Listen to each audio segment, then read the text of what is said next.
I was thinking about Andy Reid this morning. And Andy Reid grew up in an NFL where the mantra was, Joy Taylor's brother knows this, defense wins championships. Offense was sort of an eye roll, finesse, pretty. You gotta play defense to win the big games. You ask Jimmy Johnson, the Vince Lombardis, right?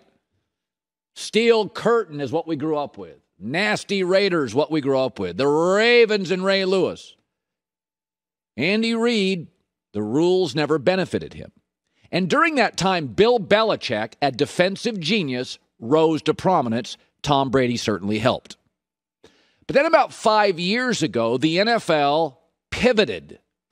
All the rules now benefit offense.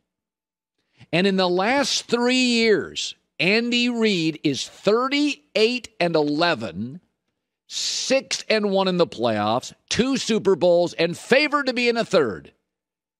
And Bill Belichick in the last 3 years is 29-20, 0-2 in the playoffs, and just had a quarterback humiliate him with 7 straight touchdown drives. A quarterback, it should be noted, in his division, who I don't think is necessarily in his prime yet, Josh Allen. Add this. Andy Reid has a great general manager who continues to hit first, second, and third round home runs with centers and receivers and running backs and tight ends. And what has been the hole in Belichick's game? Drafting, wide receivers. Look at the teams left in the NFL.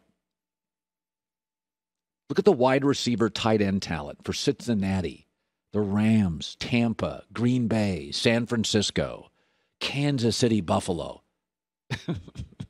And then look at New England's. It's bottom 2 or 3 in the league.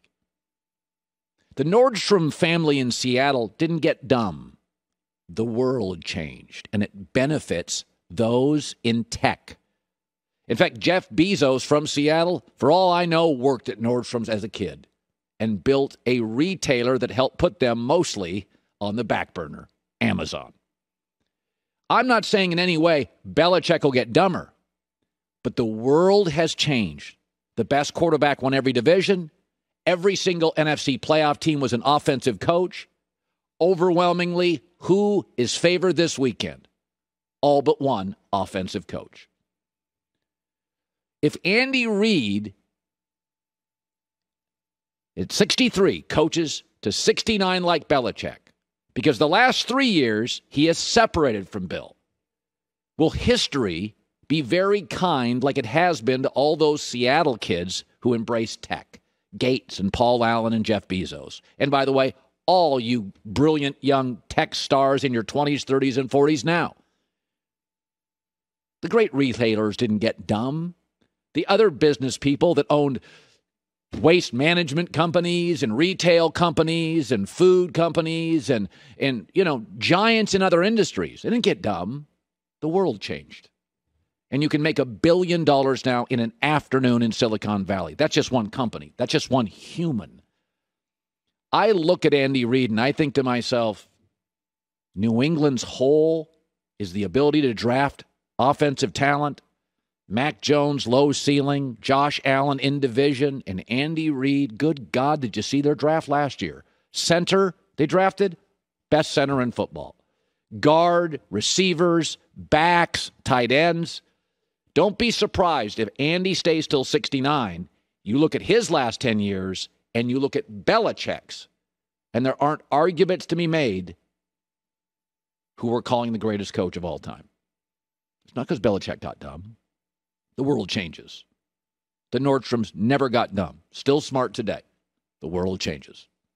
So I was thinking about this, as I often do, as I just roam around the house, thinking about topics for the show. And so I looked at all the quarterbacks left in the NFL. And it's very interesting. So I'm just going to read the quarterback. Joe Burrow, who got hurt in college, beat out for a job, had to transfer, will face Ryan Tannehill, who started as a college wide receiver, went to the NFL, and then was dumped by his first team.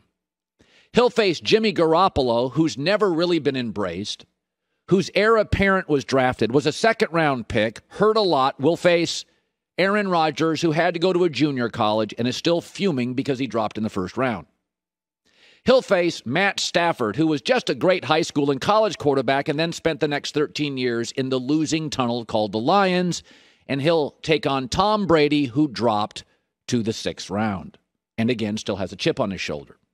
And then Josh Allen, who nobody offered a scholarship out of high school, went to a junior college, still nobody offered him a scholarship except Wyoming, got the you-know-what kicked out of him in college, was terrible as a rookie in the NFL, will face Patrick Mahomes, who didn't have a winning record as a college quarterback. That's who's left. Doubted, hardened, questioned, mocked, ignored. The NBA, it's different. Basketball culture is often spotting the greatest talent at 12, 13, 14 years old. You line up the swag, you get them to the best AAU teams, you get them to the best college for a year, and then they go to the NBA and the commissioner, Adam Silver, acknowledges, my players are unhappy. Why wouldn't they be? It's the first time in their lives at 19, 20, 21 years old. They've been ripped and mocked and ridiculed. In the NFL, the last quarterback standing have all been doubted. I'm not against the transfer portal. I'm not against name, image, likeness. But there was a cautionary tale yesterday in America. Tate Martell was the number 1 high school quarterback. I met him once in high school, Bishop Gorman in Vegas. He was the thing. And then he just kept transferring. Ohio State, and Miami, and UNLV. And yesterday he acknowledged that 23 years old, he retired from football. Transfer portal, the easier place. I'll play there. He never started. Wish him the best of luck. I'm sure he'll do fine. Bright kid, super talented. Transfer portal now is going to create kids who, if they don't start day one, I am out of here. And there'll be bidding wars for high school quarterbacks who will get $5, $10 million in their pocket. I am a proponent of both.